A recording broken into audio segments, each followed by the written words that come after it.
नमस्कार विद्यार्थी मित्रांनो, स्वागत आहे तुम्हा सर्वांचं एस सी पब्लिकेशन या चॅनलवर। आज आपण इतिहासावरील ठोकळा प्रश्नसंच पाहणार आहोत। मागच्या काही वर्षांमध्ये इतिहासावर विचारण्यात आलेले प्रश्न आपण आजच्या व्हिडिओमध्ये घेतलेले आहेत, तर व्हिडिओ शेवटपर्यंत पहा। चला तर मग आजच्या व्हिडिओला सुरुवात करूयात।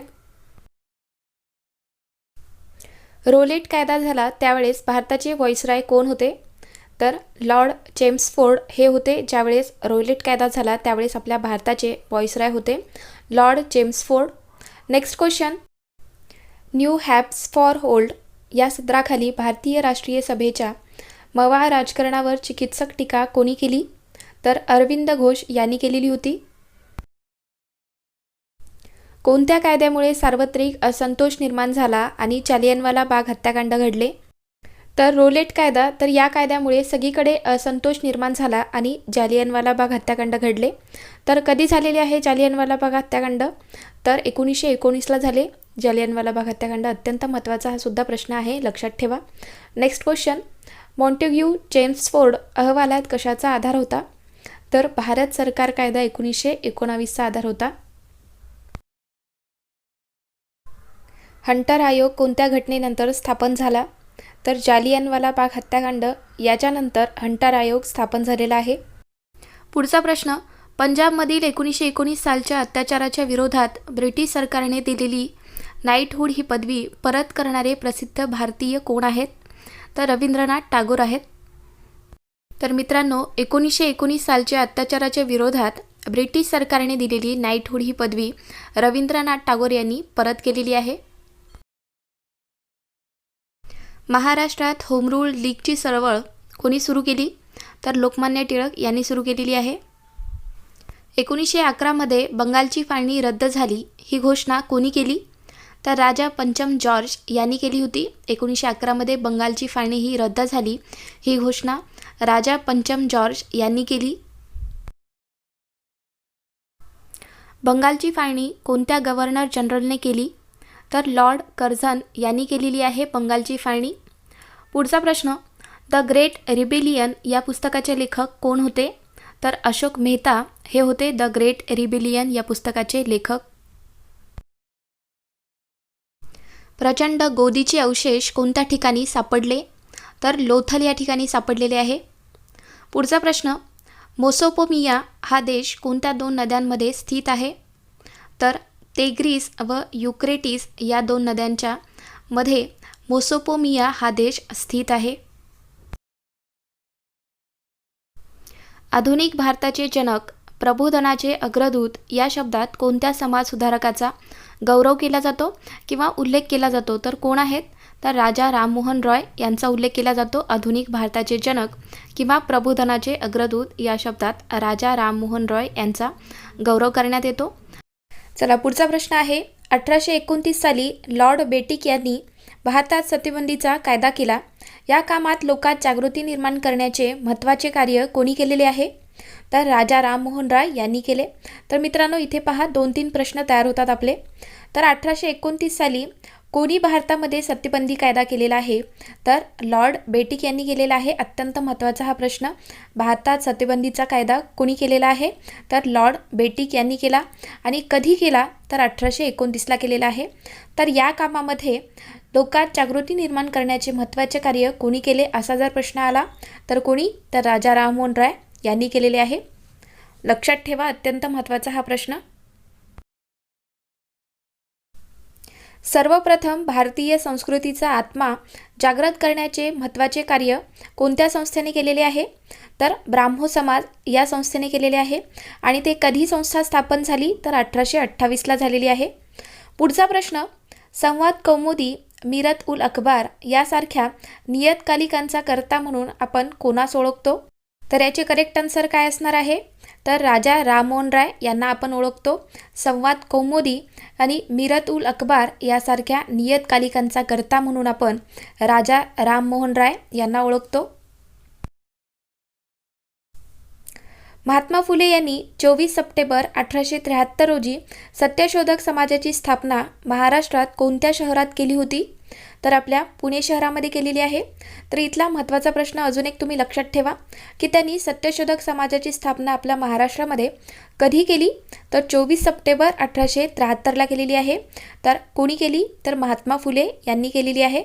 पुढचा प्रश्न, 1844 साली ब्राह्मो समाजाचे नेतृत्व कोणत्या समाजसुधारकाकडे होते?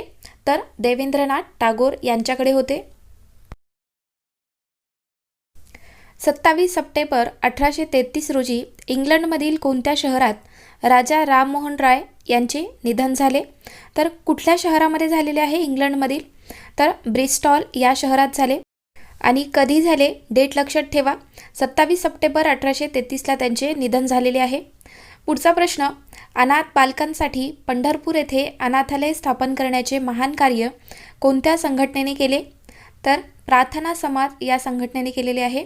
अनाथ बालकांसाठी पंढरपूर या ठिकाणी अनाथालय स्थापन करण्याचे महान कार्य प्रार्थना समाज या संघटनेने केले होते. दलितांच्या उन्नतीसाठी डिप्रेस्ड क्लासेस मिशन या संस्थेचे कर्ते महर्षी वीरा शिंदे हे कोणत्या संघटनेचे सदस्य होते? तर प्रार्थना समाज या संघटनेचे ते सदस्य होते. आणि डिप्रेस्ड क्लासेस मिशन या संस्थेची स्थापना कोणी केली? तर महर्षी वीरा शिंदे यांनी केली होती. पुढचा प्रश्न, 1875मध्ये मुंबई येथे स्थापन झालेल्या आर्य समाजाची शाखा 1877 साली कोणत्या शहरामध्ये झाली? तर 1875ला मुंबईला काय झालेली आहे? आर्य समाजाची स्थापना करण्यात आली होती. तर त्याची शाखा 1877 साली लाहोर या शहरामध्ये स्थापन करण्यात आली. हिंदू धर्माच्या तत्वावर आधारित कोणता ग्रंथ आर्य समाजाचे बायबल म्हणून ओळखला जातो? तर हिंदू धर्माच्या तत्वावर आधारित कुठला ग्रंथ आहे? सत्यार्थ प्रकाश. तर हाच ग्रंथ आर्य समाजाचे बायबल म्हणून ओळखला जातो. पुढचा प्रश्न आपला, लाहोर येथे दयानंद ॲग्लो वैदिक कॉलेजची स्थापना कोणी केली? तर लाला हंसराज यांनी केलेली आहे. कोणते व्रतपत्र प्रार्थना समाजाच्या प्रचारासाठी सुरू केले गेले? तर सुबोध पत्रिका हे व्रतपत्र प्रार्थना समाजाच्या प्रचारासाठी सुरू करण्यात आले होते. पुढचा प्रश्न, 1905 साली भारत सेवक समाजाची स्थापना कोणी केली? तर गोपाळ कृष्ण गोखले यांनी केलेली आहे भारत सेवक समाजाची स्थापना, आणि ते पण 1905ला केलेली आहे. 1897 साली बंगालमध्ये रामकृष्ण मिशन या धर्मसंस्थेची स्थापना कोणी केलेली आहे? मित्रांनो, आपल्याला लक्षात लगेच आलं पाहिजे की रामकृष्ण मिशन या संस्थेची स्थापना कोणी केलेली आहे? स्वामी विवेकानंद यांनी केली. पुढचा प्रश्न, उठा, जागे व्हा आणि ध्येय सिद्ध झाल्याशिवाय थांबू नका हा दिव्य संदेश भारतीयांना कोणी दिला? तर स्वामी विवेकानंद यांनी दिलेला आहे. गांधीजी आपले राजकीय गुरु कोणास मानत असत? तर गोपाळ कृष्ण गोखले यांना गांधीजी आपले राजकीय गुरु मानत. पुढचा प्रश्न, अस्पृश्यता ही लोकांची लहर आहे असे विचार कोणी मांडले? तर डॉक्टर बाबासाहेब आंबेडकर यांचे हे विचार आहेत. विधवा विवाह प्रतिबंधक निवारक मंडळाची स्थापना कोणी केलेली आहे? तर धोंडो केशव कर्वे यांनी केली. अस्पृश्याची कैफियत या ग्रंथाचे कर्ते कोण आहेत? तर महात्मा फुले आहेत. अस्पृश्यता कैफियत या ग्रंथाचे कर्ते आहेत महात्मा फुले. मुरुड फंडाची स्थापना कोणी केली? तर धोंडो केशव कर्वे यांनी केलेली आहे मुरुड फंडाची स्थापना. नेक्स्ट क्वेश्चन, भारतीय बहिष्कृत शिक्षण प्रसारक मंडळ या संस्थेची स्थापना कोणी केलेली आहे? तर डॉक्टर बाबासाहेब आंबेडकर यांनी केली.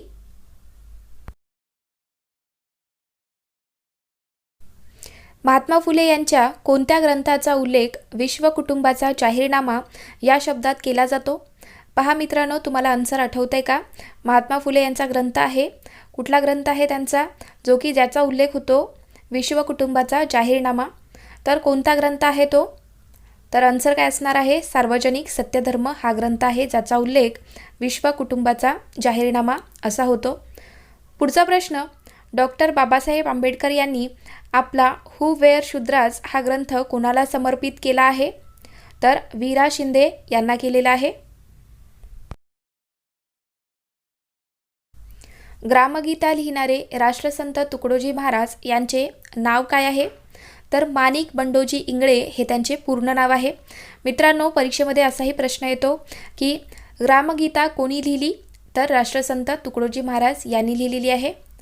पुढचा प्रश्न आपला, महाराष्ट्र राज्य आदिवासी विकास संचालनालयाची स्थापना कधी झाली? तर 1972ला झालेली आहे.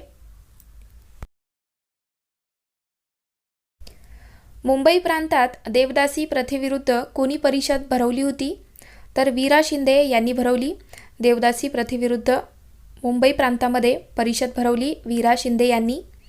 पुढचा प्रश्न, इंडियन इंडिपेंडन्स लीग या संस्थेची स्थापना कोणी केली? तर रासबिहारी बोस यांनी केलेली आहे. मित्रांनो, आपल्या चॅनेलवरील मुलांसाठी आपण इथे काही मागच्या वर्षात विचारण्यात आलेले प्रश्न काढलेले आहेत. तुम्हाला व्हिडिओ कसा वाटतोय? व्हिडिओला लाईक करत चला, जेणेकरून आम्हाला लक्षात येईल की तुम्हाला व्हिडिओ आवडतात का नाही. मित्रांनो, तुमच्या यशासाठी आम्ही प्रयत्न करतोय, तर चॅनेलला सबस्क्राईब करून घ्या, जेणेकरून आम्ही जेव्हा पण व्हिडिओ टाकू तेव्हा तुम्हाला लगेच नोटिफिकेशन मिळतील. चला पुढचा प्रश्न पाहूयात. भारत महिला परिषदेची स्थापना कोणत्या वर्षी झाली? तर 1904ला झालेली आहे. पुढचा प्रश्न, डेबूजी झिंगरोजी जानोरकर म्हणजेच कोण आहेत? पहा, लक्षात येतंय का? हे कोणाचे पूर्ण नाव आहे? तर संत गाडगे महाराज यांचे हे नाव. पहा मित्रांनो, असे सुद्धा प्रश्न परीक्षेमध्ये विचारले जातात, तर कुठलाही पॉईंट तुमच्या हातून सुटला नाही पाहिजे. प्रत्येक मार्क आपला महत्त्वाचा आहे, तर व्यवस्थितपणे तयारी करा. द्वैभाषिक मुंबई राज्याची स्थापना कोणत्या दिवशी झाली? तर 1 नोव्हेंबर 1956ला झालेली आहे. प्लासीच्या लढाईने जून 1757मध्ये भारतात इंग्रजी सत्तेचा पाया रोवला गेला, तर 1764च्या कोणत्या युद्धाने हा पाया मजबूत झालेला आहे? तर बक्सारचे युद्ध हे आपले करेक्ट आन्सर असणार आहे. भारतातील आर्थिक विकेंद्रीकरणाचा जनक म्हणून कोणाला ओळखले जाते? तर लॉर्ड मेयो यांना ओळखले जाते. पुढचा प्रश्न आपला, केरळमध्ये अस्पृश्यांसाठी मंदिर प्रवेशाची चळवळ कोणी उभारली? तर नारायण गुरु यांनी उभारलेली आहे. केरळमध्ये अस्पृश्यांसाठी मंदिर प्रवेशाची चळवळ नारायण गुरु यांनी उभारली. कोणत्या क्रांतिकाराने लॉर्ड कर्झनची तुलना मोघल सम्राट औरंगजेबाशी केली? तर कोणत्या क्रांतिकाराने केलेली आहे? तर लोकमान्य टिळक यांनी केली. लॉर्ड कर्झनची तुलना ही मोघल सम्राट औरंगजेबाशी केली होती. पुढचा प्रश्न, भारतातील शिक्षण क्षेत्रात सुधारणा करण्यासाठी 1882 साली विल्यम हंटर कमिशन कोणी नेमले होते? तर लॉर्ड रिपन यांनी नेमले. ऑगस्ट 1905मध्ये स्वदेशी चळवळ कोणत्या कारणासाठी सुरू झाली? तर बंगालच्या फाळणीस विरोध करण्यासाठी स्वदेशी चळवळ सुरू करण्यात आली होती 1905मध्ये. पुढचा प्रश्न आपला, ब्रिटिश साम्राज्यवाद्यांनी कोणत्या वर्षी भारतात दुष्काळ संहिता घोषित केली? तर 1883 या वर्षी ब्रिटिश साम्राज्यवाद्यांनी आपल्या भारतात दुष्काळ संहिता घोषित केली होती. जिना हाऊस ही प्रसिद्ध ऐतिहासिक वास्तू कोठे आहे? तर मुंबईला आहे. नेक्स्ट क्वेश्चन, बनारस हिंदू विद्यापीठाची स्थापना कोणाच्या पुढाकाराने झाली? तर पंडित मदन मोहन मालवीय यांच्या पुढाकाराने बनारस हिंदू विद्यापीठाची स्थापना झाली. अमेरिकेचा पहिला राष्ट्राध्यक्ष बनण्याची संधी कोणाला मिळाली होती? तर जॉर्ज वॉशिंग्टन यांना मिळाली होती. अमेरिकेचा पहिला राष्ट्राध्यक्ष होण्याची संधी जॉर्ज वॉशिंग्टन यांना मिळाली होती. नेक्स्ट क्वेश्चन आहे, असहकार चळवळी दरम्यान महाराष्ट्रातील कोणत्या शहरात झेंडा सत्याग्रह लक्षवेधी ठरला होता? तर नागपूर या शहरामध्ये झेंडा सत्याग्रह लक्षवेधी ठरला. 1891 साली भाला हे वृत्तपत्र कोणी सुरू केले? तर भास्कर भोपटकर यांनी सुरू केले होते 1891 साली भाला हे वृत्तपत्र. मिरत उल अखबार हे फारसी भाषेतील वृत्तपत्र भारतात कोणी सुरू केले? तर राजा राममोहन रॉय यांनी सुरू केले होते. कोणत्या बौद्ध ग्रंथात 16 महाजनपदांचा उल्लेख आढळतो? तर अंगुत्तर निकाय या बौद्ध ग्रंथामध्ये 16 महाजनपदांचा उल्लेख आढळून येतो. नेक्स्ट क्वेश्चन, पानिपतचे दुसरे युद्ध कधी झाले? तर 1556ला झालेले आहे पानिपतचे दुसरे युद्ध. यावरती सुद्धा नेहमी परीक्षेमध्ये प्रश्न असतो. पहिला कधी झाला युद्ध, दुसरा आणि तिसरा, यावरती नेहमी परीक्षेमध्ये एखादा जर प्रश्न विचारण्यात येतो तर लक्षात ठेवा. ईस्ट इंडिया कंपनीची स्थापना कधी झाली? तर 1599ला झालेली आहे ईस्ट इंडिया कंपनीची स्थापना. नेक्स्ट क्वेश्चन आपला, डच ईस्ट इंडिया कंपनीची स्थापना कधी झाली? तर 1602ला झालेली आहे. तर नेहमी याच्यामध्ये कन्फ्युजन होतं मित्रांनो, तर व्यवस्थितपणे लक्षात ठेवा. डच ईस्ट इंडिया कंपनीची स्थापना 1602ला झालेली आहे आणि ईस्ट इंडिया कंपनीची स्थापना ही 1599ला झाली. फ्रेंच ईस्ट इंडिया कंपनीची स्थापना कधी झाली? तर 1664ला झालेली आहे. 1609मध्ये भारतात येणारा पहिला इंग्रज अधिकारी कोण होता? तर थॉमस स्टीव्हन्स हा होता 1609मध्ये आपल्या भारतात येणारा पहिला इंग्रज अधिकारी होता थॉमस स्टीव्हन्स. प्लासीची लढाई कधी झाली? तर 23 जून 1757ला झालेली आहे प्लासीची लढाई. अत्यंत हा महत्त्वाचा प्रश्न. पुढचा प्रश्न आपला, प्लासीची लढाई कोणाकोणात झाली? तर रॉबर्ट क्लाइव्ह आणि बंगालचा नवाब फिरोज उद्दौला यांच्या दोघांमध्ये प्लासीची लढाई झाली होती. मित्रांनो, आज आपण 100 प्रश्न पाहिलेले आहेत इतिहासावरील. नक्कीच तुम्हाला या प्रश्नांचा फायदा होणार आहे. तुम्हाला व्हिडिओ कसा वाटला? व्हिडिओ आवडला असेल तर व्हिडिओला लाईक करा आणि चॅनेलवर नवीन आहात, अजून चॅनेलला सबस्क्राईब करून घेतला नसेल तर सबस्क्राईब करून घ्या. चला तर मग भेटूयात पुढच्या व्हिडिओमध्ये. थँक्यू.